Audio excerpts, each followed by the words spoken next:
చివటం కళావేదికను వీక్షిస్తున్నటువంటి రసజ్ఞులైన శ్రోతలందరికీ హృదయపూర్వక నమస్కారములు తెలియజేస్తూ ఈరోజు కార్తీక పురాణం 20వ అధ్యాయం.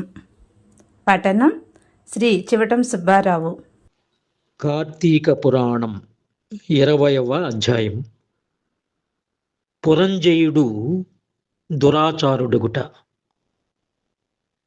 జనక మహారాజు చతుర్మాస్య వ్రత ప్రభావము వినిన పిమ్మట వశిష్ఠుల వారితో, గురువర్యా, కార్తీక మాస మహత్యాన్ని ఇంకనూ వినవలేనని కోరిక కలుగుచున్నది. ఈ వ్రత మహత్యమునందింకను విశేషాలు గలవా అని సంశయం కూడా కలుగుచున్నది. ఈయన సంశయ నివారణ కొరకు మరిన్ని ఉదాహరణములు వినిపించి నన్ను కృతార్థునిగా చేయమని కోరుకునేను. ఆ మాటలకు వశిష్ఠుల వారు చిరుమందహాసముతో, ఓ రాజా, కార్తీక మాస మహత్యాన్ని గురించి అగస్త్య మహామునికి అత్రిమునికి జరిగిన ప్రసంగం ఒకటి ఉంది. దానిని వివరిస్తాను, ఆలకించమని ఆ కథా విధానమును ఈ విధంగా వివరించారు. పూర్వమొకప్పుడు అగస్త్య మహర్షి అత్రి మహర్షిని గాంచి, ఓ అత్రి మహాముని, నీవు విష్ణువు అంశయందు పుట్టినావు. కార్తీక మాస మహత్యమును నీకు ఆమూలాగ్రమున తెలియను కాన దానిని నాకు వివరింపుము అని కోరెను. అంత అత్రి మహాముని, కుంభ సంభవ, నీవడిగిన ప్రశ్న వాసుదేవునికి ప్రీతికరమొకటిచే ఉత్తమమైనది. ఈ కార్తీక మాసముతో సమానమగు మాసము, వేదముతో సమానమగు శాస్త్రము, ఆరోగ్య సంపదకు సాటియగు సంపద లేదు. అటులనే శ్రీమన్నారాయణుని కంటే వేరు దేవుడు లేడు. ఏ మానవుడైనను కార్తీక మాసమున నదిలో స్నానము చేసినను, శివకేశవుల ఆలయమందు దీపారాధన చేసినను, లేక దీపదానము చేసినను కలుగు ఫలితము అపారము. ఇందుకొక ఇతిహాసము వినుము. త్రేతాయుగమున పురంజయుడును సూర్యవంశపు రాజు అయోధ్య నగరాన్ని రాజధానిగా చేసుకుని రాజ్యమేలుతున్నాడు.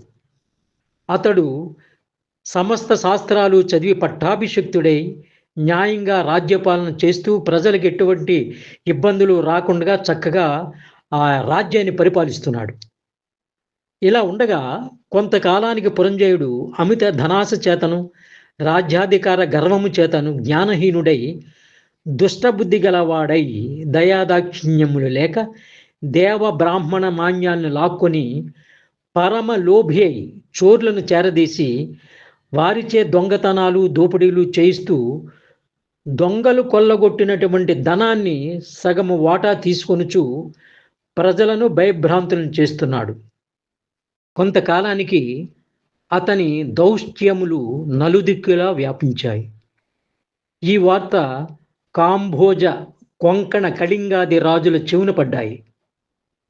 వారు తమలో తాము ఆలోచించుకొని కాంభోజరాజును నాయకునిగా చేసుకుని రథ, గజ, తురగ, పదాది సైన్య బలాన్వితులై రహస్య మార్గము వెంట వచ్చి అయోధ్య నగరాన్ని ముట్టడించి నలువైపులా శిబిరాలు నిర్మించి నగరాన్ని దిగ్బంధము చేసి యుద్ధానికి సిద్ధపడ్డారు.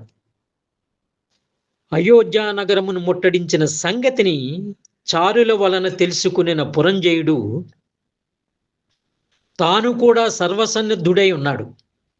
అయినప్పటికీ ఎదుట పక్షము వారు అధిక బలాన్వితులుగా ఉండుటయు, తాను బలహీనుడుగా నుండుటయు విచారించి ఏ మాత్రము భీతి చెందక శాస్త్ర సమన్వితమైన రథమెక్కి సైన్యాధిపతులను పురుకొల్పి చతురంగ బల సమేతమైన సైన్యంతో యుద్ధ సన్నద్ధుడై వారిని ఎదుర్కొన భేరి మురోగించి సింహనాదము గావించుచు మేఘములు గర్జించునట్లు హోంకరించి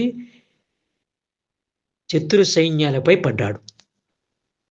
ఇట్లు స్కాంద పురాణాంతర్గత వశిష్ఠ ప్రోక్త కార్తీక మహత్యమందరి వింశాధ్యాయము 20వ రోజు పారాయణము సమాప్తం. సర్వం శ్రీ కృష్ణార్పణమస్తు. లోక సమస్త సుఖినో భవంతు.